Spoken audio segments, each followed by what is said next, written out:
प्यारे बच्चों, आपने अभी तक सूरदास के 3 पद पढ़े थे।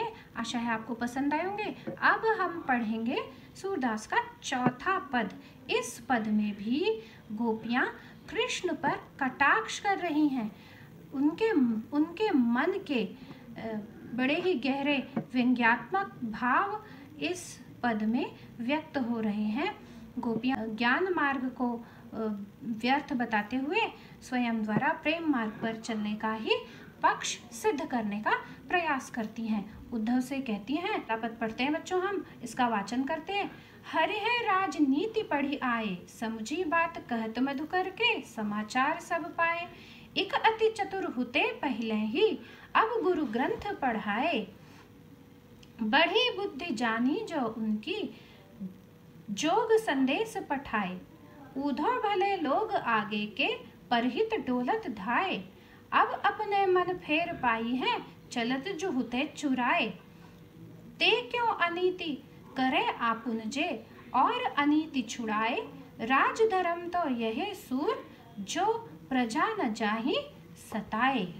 अब समझते हैं इसका भावार्थ। हरिहर राजनीति पढ़ी आए, समझी बात कहत मधुकर के, समाचार सब पाए। हरि श्री कृष्ण के लिए कहा गया है बच्चों। और पढ़ी आए, पढ़ ली है। मधुकर वैसे भ्रमर का पर्यायवाची है, जिसका अर्थ है भौरा। किंतु यहाँ पर मैंने जैसे कि पहले भी आपको बताया था कि वे उद्धव की तुलना किससे करती हैं? भंवरे से करती हैं। तो यहाँ मधुकर शब्द का प्रयोग किसके लिए हुआ है बच्चों? उद्धव के लिए हुआ है। तो गोपियाँ कहती हैं, कृष्ण जी ने राजनीति पढ़ ली है।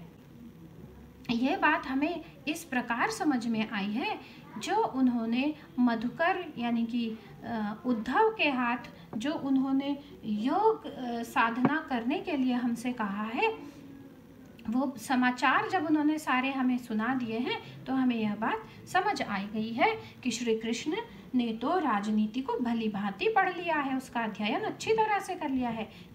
यह श्री कृष्ण पर व्यंग्य है। एक अति चतुर हुते पहले ही, अब गुरु ग्रंथ पढ़ाए। तो गुरु ग्रंथ माने मोटी मोटी पुस्तकें। ग्रंथ का अर्थ पुस्तक होता है, आप जानते हैं। तो गुरु ग्रंथ मोटी मोटी पुस्तकें। तो एक तो वे पहले ही बड़े चतुर थे। ऐसा तो नहीं था कि कृष्ण जी ऐसे ही कोई साधारण से मनुष्य थे जिससे हमें इतना प्रेम हो गया। वे तो पहले ही बड़े चतुर थे, बड़े समझदार थे। और ऊपर से अब तो उन्होंने राजनीति की मोटी मोटी पुस्तकें और पढ़ ली हैं। बढ़ी बुद्धि जानी जो उनकी, जोग संदेश पठाए। पठाए माने भेजा है। तो बढ़ी बुद्धि का अर्थ है बुद्धि बहुत विकसित हो गई है, बहुत ही समझदार हो गए हैं, क्योंकि वो लगातार कटाक्ष किए जा रही हैं ना गोपियाँ। तो गोपियाँ कहती हैं कि लगता है बड़े ही समझदार हो गए हैं, बड़े विद्वान हो गए हैं। बड़ी बड़ी पुस्तकें राजनीति की पढ़कर बहुत उन्होंने ज्ञानार्जन कर लिया है। इसीलिए तो वे हमें योग के संदेश भेज रहे हैं। ऊधा भले लोग आगे के, परहित डोलत धाए। भले लोग आगे के का अर्थ है पहले के समय के लोग, हमारे पूर्वज। डोलत माने घूमते थे, धाय माने दौड़ते थे, मतलब दौड़ भाग करते थे। इसका अर्थ इस प्रकार होगा। अब अपने मन फेर पाई है, चलत जू हुते चुराए। हुते माने थे।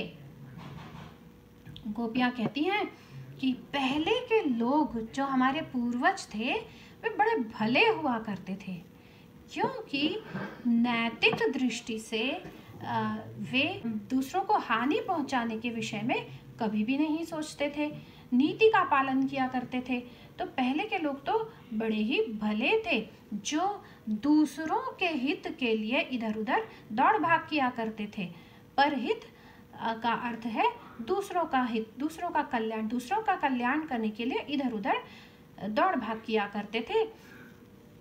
तो ये तो ऐसा कह के मतलब वे कृष्ण को ही कहती हैं कि कृष्ण तो हमारा हित सोच ही नहीं रहे हैं, तभी तो उन्होंने हमें प्रेम मार्ग से हटने को कह दिया है और स्वयं के विषय में बहुत अधिक ना सोचने का हमें संदेश भेजा है।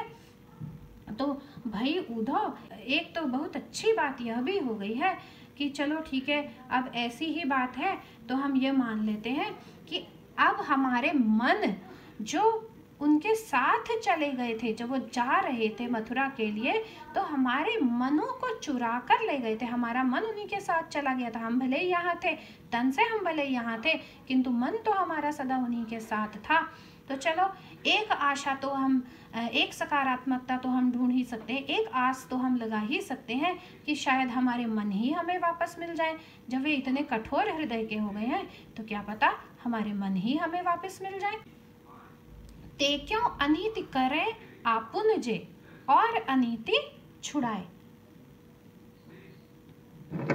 आपुन माने स्वयं, अपने आप कि, और तो जो हुआ सो हुआ।